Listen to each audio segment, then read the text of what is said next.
Right now at 10, why the city of Stoughton is trying to create a downtown historic district. You know, you do sort of wonder if a tip hadn't come in, what might have happened. We're hearing from a concerned West High School parent tonight after a student is found with a loaded handgun on school grounds. Plus, for the first time tonight, we're getting a look at the soon-to-be new name of Miller Park as the naming rights turn over to another Wisconsin-based company. From the Channel3000.com Alert Center, this is News 3 Now at 10. Thank you for joining us tonight. The city of Stoughton is working to protect its historic downtown district. The 67 buildings included in that district are now already registered as historic districts nationally and with the state. But Jamie Perez explains how a local historic registry would help save the look of that downtown area. Jamie? There are a lot of really beautiful buildings here in downtown Stoughton, but a new commission is going to take over the whole area to make sure that any new buildings or new changes match the look of what downtown currently looks like. Now, their plans would be to take all of the buildings and group them into one district where everyone is following the same set of rules on what types of changes they can make. Now, they're doing this to really preserve the historic and unique look here in downtown Stoughton. They said they're not trying to make it impossible for building owners to make changes, but they're trying to make sure those changes are appropriate and have a uniform look.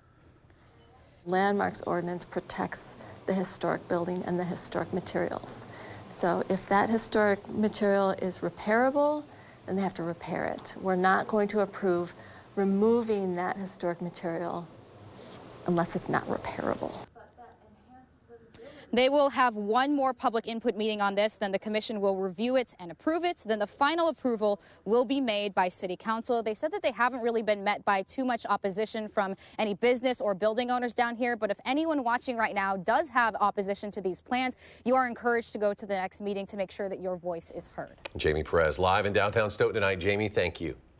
State lawmakers are taking steps to prevent further contamination of lakes and rivers by restricting further use of firefighting foam that contains the chemicals that make up PFAS. Today, both chambers passed a bill which eliminates the use of the foam except in case of emergency. We've seen the effects of PFAS very close to home. Lake Monona has tested positive for some, and just last week, the Wisconsin Department of Natural Resources announced fish advisories in the lake because of the chemicals. Also today, senators passed a bill that removes a barrier for professional police officers and firefighters to file a workers' comp claim when they are getting treated for PTSD. As the law is currently written, these first responders have to prove their trauma is at a higher level than the standard for the profession. It still has to pass the assembly, which we don't have a timeline for. Vice President Mike Pence will be making a stop at the state capitol next week. On Tuesday, he'll be attending an event in the building's rotunda celebrating National School Choice Week. That visit will take place exactly 2 weeks after President Trump's rally in Milwaukee. Vice President Pence visited Wisconsin 3 times last year, but next week's trip will be his first in Madison. As we speak tonight, Democrats and Republicans are still debating the rules for President Trump's impeachment trial in the U.S. Senate. Democrats won an early victory when the majority leader abandoned plans to cram opening arguments into 2 days. Senator Mitch McConnell submitted handwritten changes to his proposal, giving both sides a third day for opening arguments. That's after some moderate Republicans expressed some concerns. Senator McConnell also agreed to admit House evidence automatically into the Senate record. But 3 other amendments failed along party lines. We hear all this talk about an overwhelming case that they're not even prepared today to stand up and make an opening argument about. We are ready to present our case. We are ready to call our witnesses. The question is, will you let us? Now, President Trump is said to be closely monitoring the action in the Senate while he's meeting with world leaders in Switzerland. Opening arguments are expected to begin tomorrow at noon. Madison Representative Melissa Sargent is already throwing her hat into the ring to replace a longtime Democratic state senator who announced his retirement today. Senator Mark Miller of Monona says he will not be running for re-election. He has served since 2004. In addition, former gubernatorial candidate Kelda Roys says she is also contemplating a run for that seat. Right now, the City of Madison Clerk's office is accepting absentee ballot requests for the 2020 elections. Before requesting one, you are asked to verify your voter registration at myvote.wi.gov. You can submit your absentee request form there or use the form on the city clerk's website. I felt chilly out there. We're going to see some temps in the 30s a bit. Here's Chief Meteorologist Gary Canalti. Gary? It looks like they'll stay there all the way through next week. We'll also see some chances for snow. As we take a look at Doppler track right now, you can see a band of light snow showers from western Minnesota into northwestern Iowa heading eastward. We'll see those probably by mid to late morning tomorrow. High temperatures today, again below normal. Third day in a row that we've had below normal temperatures. 23 the high in Madison. Janesville topped out at 27, but temperatures were as cold as the upper teens to the lower 20s over west central Wisconsin. Right now, temperatures are near the lows so far this evening, upper teens to lower 20s. And then those temperatures will start to rise so that by morning we'll be in the mid-20s with mostly cloudy skies and some light snow will develop during the day tomorrow with a high of 32. Later on, I'll take a look at how much snow we can expect and how long the mild weather will last. Gary, thank you. An 18-year-old is in custody tonight accused of bringing a loaded gun to Madison West High School. Danica Lewis has been following this story since it broke this afternoon and is here now with more. Danica? Eric and Charlotte, this man right here behind me, Tyrese Williams, is the one behind bars tonight. Administrators say they trained to respond to incidents like the one that happened today. But some parents say they would like to see more done to prevent a weapon from it even getting onto school grounds in the first place. As a parent, I think there's some concern that a gun got into the school and at least for a while was undetected. It's how Chris Hollenbach feels after knowing his student at West High School was in the same building as a loaded handgun. The school resource officer was tipped off by someone in the community that 18-year-old Tyrese Williams may have a weapon on school grounds. The district says Williams was quickly isolated, searched, and arrested after a gun was found in his backpack Tuesday morning. Because of that, the school is never on lockdown. This is a very serious situation and very unfortunate. However, one thing that we can take away from today was everything worked. Everyone did what they were supposed to. Williams now faces tentative charges of having a firearm on school grounds and resisting an officer. In an email to parents, West's principal reiterated that students often know when friends and classmates have guns, and when they tell adults, it makes a huge difference. We continuously tell our kids, if you see something, say something. And that is what happened today. And we were able to respond quickly enough to address the issue before anything happened. Hollenbach is confident the school did everything it could to protect students, but he'd prefer a loaded gun never make it so close to his kids again. You do sort of wonder if a tip hadn't come in, what might have happened. I asked Madison police if they had come into contact with Williams with any violent crimes in the past. They say he was taken into custody last month for resisting an officer. Williams will likely appear in court over the next couple of days. And in Middleton, a school staff member is still on paid administrative leave after allegedly separating students by race and ethnicity for a math and literacy exam back in October. The district says the incident happened during testing for 9th and 10th graders October 16th. The director of communications for the district says he thought there would be resolution to this by December, but it is still under investigation. A Kentucky franchise company that owns several fast food restaurants in southern Wisconsin has been fined for violating child labor laws. Manna Incorporated, based in Louisville, is being fined $150,000 by the Department of Labor. They operate several Wendy's in Madison, Janesville, Fitchburg, Sun Prairie, and Beaver Dam, and the Fazoli's on Madison's east side. Investigators found around 40 14 and 15-year-olds working in the restaurants. While they are able to work, they are not allowed to work outside of legally approved hours. Kids feel that they want to work. They want to work those hours, even though it's not in compliance with the law. We know that happens, so they're not going to complain in many cases. The law says during the school year, kids 14, 15, and 16 can work between the hours of 7 a.m. and 7 p.m. with a maximum of 3 hours per day, and they cannot work during school hours. Since the franchise is already being penalized on a federal level, the Wisconsin Department of Workforce Development will not be opening a state investigation into those restaurants. CDC reporting the first case of coronavirus in the U.S. It's already been responsible for at least 6 deaths and more than 300 hospitalizations in China. The U.S. resident traveled to China and has now been diagnosed in Seattle. As a result, the CDC is raising the travel health notice from level 1 to level 2, but says the overall risk to the American public remains low.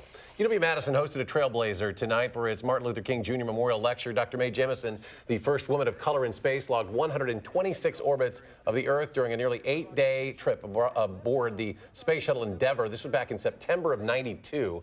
She's been inducted into both the National Women's Hall of Fame and the International Space Hall of Fame. Also today, Rutgers University naming its new president, Jonathan Holloway, becoming the first ever black president of the university in its 253-year history. The school formally announced that move today to replace the current president, who announced his retirement in the summer. A World War II ring found last week in a Northeastern Wisconsin thrift shop is now back in the hands of its rightful owner. The ring was found in a donated box at the Sunshine House in Sturgeon Bay that was moments from being thrown in the trash. It was saved the last minute, and the store put out a message to recent donors with links to a World War II veteran. Denise Sorters says she thought of her father but had no memory of the ring. He was like a lot of World War II vets. They don't talk a lot about it. They don't make a big deal out of it. And so I don't remember him having it. It made me go back and dig into some of the things that we had that I hadn't thought about for a while. Details of her father's service matched the ring awarded to individuals that were honorably discharged. The timing of the donation and other items that had been in the jewelry box confirmed that this was Denise's father's ring. Madison-based American Family Insurance has officially given a new name to the home of the Milwaukee Brewers. Effective next January 1st, it will be called American Family Field. It'll then remain that way for the next 15 years. The ballpark logo and other branding elements will come later this year. As part of this sponsorship deal, the spring training complex for the Brewers outside Phoenix in Maryvale, Arizona will now be named the American Family Fields of Phoenix. News of this name change was first announced last year. And still to come tonight at 10, where you can watch J.J. Watt as he hosts a popular TV show. Plus, we'll introduce you to the man trying to break a world speed record right here in Wisconsin. Stay with us.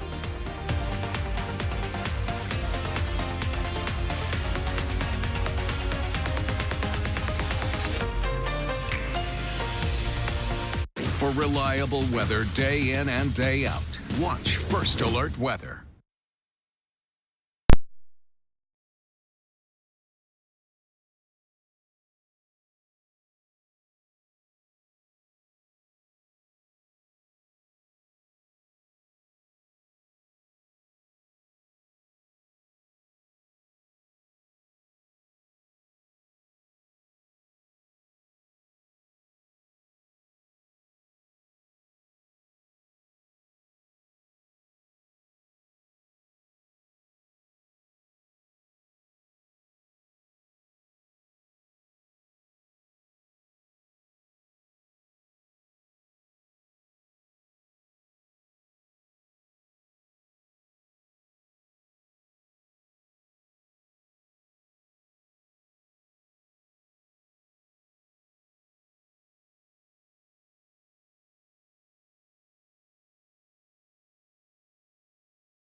Executives now expect the troubled 737 MAX plane will not be approved to fly until the middle of this year.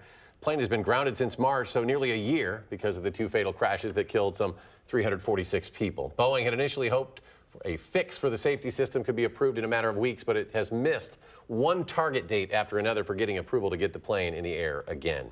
New data from the state DNR shows hunters killed nearly 50,000 fewer deer last year than in 2018. That report says in all of 2019, hunters killed 288,000 deer across all seasons, which includes archery, the traditional 9-day season, and the youth hunt as well. The report attributes the drop-off to the season's late start as well as poor weather. Latin music superstar Ozuna coming to Wisconsin this summer to perform at Milwaukee's Fiserv Forum. Ozuna will bring his world tour to the arena Friday, April 17th. Tickets will go on sale to the general public on Friday at 10 a.m. The release says Ozuna has nearly 70 titles on the Billboard Hit Latin Songs chart in the last 3 years alone.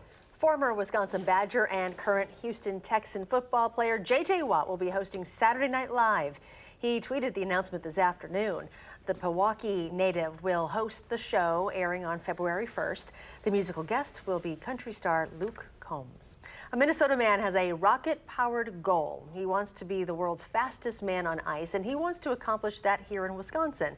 Since he was a kid, Kurt Anderson had a mind for mechanics and a need for speed. His shop is filled with race cars and rockets, including his Arctic Arrow, a sled he hopes will break a 39-year-old world speed record. Anderson will make his speed attempt at a snowmobile rally in Wisconsin on Sunday, February 16th, when he will launch several runs down the frozen Bear Lake. I want to break the current world record of 247 miles an hour on ice. Instead of burning fuel, he will be using hydrogen peroxide. In 2017, Anderson's record attempt in Sweden crashed. His Rocket Boys team has since fixed any design flaws, now giving him the confidence to try it again. Chief Meteorologist Gary Knalte joining us with a look at our forecast. And, it's been a little on the chilly side. We're going to start turning things around a little bit. 3 days below normal temperatures, and we're ready for a warm-up, right? Yeah. Well, it's on the way for tomorrow. Let's start out by taking a look at Doppler track tonight. Some light snow starting to show up over parts of Minnesota back into western Iowa. A little rain mixed in as well, maybe even a little bit of light sleet is in there as moves eastward. Eventually, as that snow moves eastward, we'll see our better chances for snow beginning later tomorrow morning into tomorrow afternoon. 3 things you need to know in the forecast. Temperatures will start warming overnight. They've already started going up, and they'll continue on through the 20s. Tomorrow will be a breezy and milder day with high temperatures back in the lower 30s, but some light snow will develop mid to late morning into the early afternoon tomorrow and continue into Thursday and Friday when there could be some snow accumulations. Right now, as far as weather impacts, I think for the most part it's going to be minor snow impacts. We might see an inch of snow tomorrow night, maybe another inch or two Thursday and Friday, depending on what temperatures are and whether there's a mix of rain and snow. Ice accumulations, I don't think will be a factor, so that'll be minor. And as far as clearing it, I think a shovel for the most part should be okay. But we do have alert days in the forecast because of the potential for some slippery travel from Wednesday night into Thursday and Friday. Again, about an inch of snow tomorrow night, and then perhaps another inch or two during the day Thursday and Friday, depending on whether or not it's a snow or a mixture of rain and snow. You can see by Thursday morning some light snow over southern Wisconsin, continuing through the day Thursday. Maybe mixed with a little rain south of Madison, light snow Thursday night, and then Friday you can see that mix of rain and snow before that comes to an end as some flurries on Saturday. As far as the temperatures are concerned, though, they definitely will be warming up. After 3 days of below normal temperatures, we should be above normal every one of the next 10 days. And I mentioned earlier this evening that we've only had 6 days with below normal temperatures this month and only 10 days since the start of meteorological winter, which is December 1st. So that's a pretty significant mild spell, and it looks like it'll continue into February because the 8 to 14-day temperature outlook from the Climate Prediction Center shows about a 60% chance of above normal temperatures for southern Wisconsin with slightly elevated chances for above normal precipitation. Live view from the Edgewater Sky Cam in downtown Madison. Skies are starting to cloud up, but it's a thin overcast right now. This morning we dropped to a low of 1 degree. Our high 23. We dropped back into the teens this evening, and now we're back up to 22. Winds out of the south-southwest at 15 miles per hour. Skies are clearer. There's just a very high, thin overcast. The humidity right now at 78%. As we check out low temperatures this morning, single digits below zero to our north and west, single digits above zero over most of southern Wisconsin. Wisconsin and 12 in Milwaukee. Right now, temperatures are in the teens to lower 20s, but these readings will continue to rise overnight as winds pick up out of the south. So our forecast calls for skies to become mostly cloudy. Look for temperatures to hold steady or slowly rise through the 20s, and it'll be breezy as well. For tomorrow, look for mostly cloudy skies, some light snow developing mid to late morning into the early afternoon, high temperature at 32. On future track, you can see those clouds moving in overnight as temperatures climb into the middle 20s by morning. Tomorrow, we'll see some light snow, especially in the afternoon west of Madison. Some light snow chances tomorrow night into Thursday, and there could be a little rain mixed in south of Madison where temperatures get up into the middle 30s. Snowfall amounts for the most part should be right around an inch over most of southern Wisconsin for tomorrow night. Now again, there could be some minor accumulations Thursday and Friday. High temperatures mid-30s, and that'll be the trend all the way through most of next week. Another chance of snow or snow mixed with rain Wednesday and Thursday of next week. That'll be a system we have to watch because should it be a little colder, we could be looking at more significant snow accumulations. But for the most part, those temperatures are going to stay mild. All right, Gary. Thank you. You're welcome, Gary. It was raining threes tonight at the Kohl Center. Highlights from the Badger win against the Cornhuskers. That's next in sports.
Now, this sounds a little trite, but truly a tale of two halves tonight at the Kohl Center. You could argue first half was about offense for the Badgers and second half about defense. The Badgers, though, with the edge in the series against the Huskers. No different tonight's first half here. Nate Reavers using his size for the swat. Passes up to Trevor Anderson and Kobe King.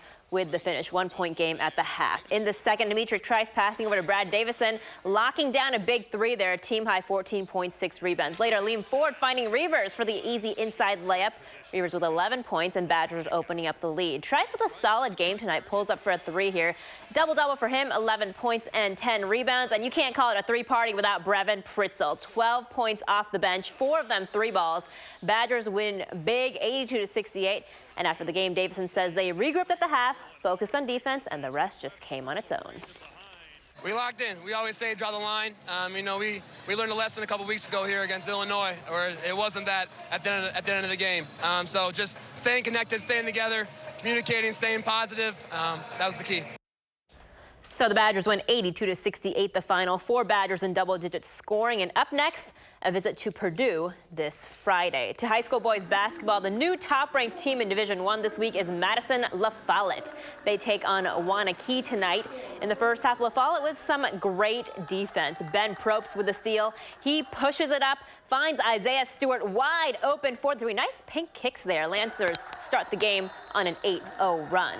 Later on, Wanakee's Andrew Keller drives to the basket, and check out this move. It's good for 2. Warriors tie it up at 16.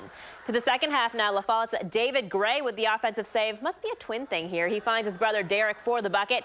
They're up by 11, and Lancers showing why they are ranked number 1. They win this one 71-56, the final. Well, 3 Green Bay Packers have accepted invitations to the 2020 Pro Bowl. Wide receiver Davante Adams, linebacker Za'Darius Smith, and defensive lineman Kenny Clark have been named to the NFC Pro Bowl roster. Now, all 3 Packers replacing players who are injured right now. This will be Adams' 3rd straight trip to the Pro Bowl, while it is Smith's and Clark's first trips.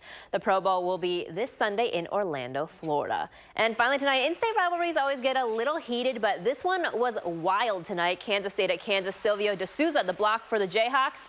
Kansas State's DeJuan Gordon on the floor, and D'Souza standing over him, and the benches clear. D'Souza throwing multiple punches, at one point even picking up a chair, luckily didn't use it. Can definitely expect some suspensions from the NCAA to come. We'll be right back. There are going to be ramifications for this going forward, and it's just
Gary's here with a final check.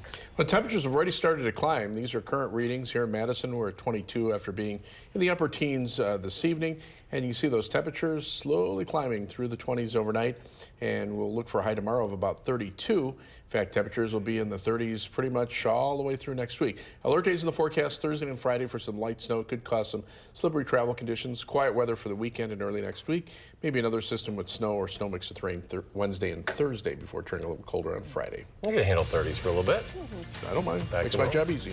Gary, thank you. Thanks for joining us. Producer now at 10. Do something good, and we'll see you back here tomorrow.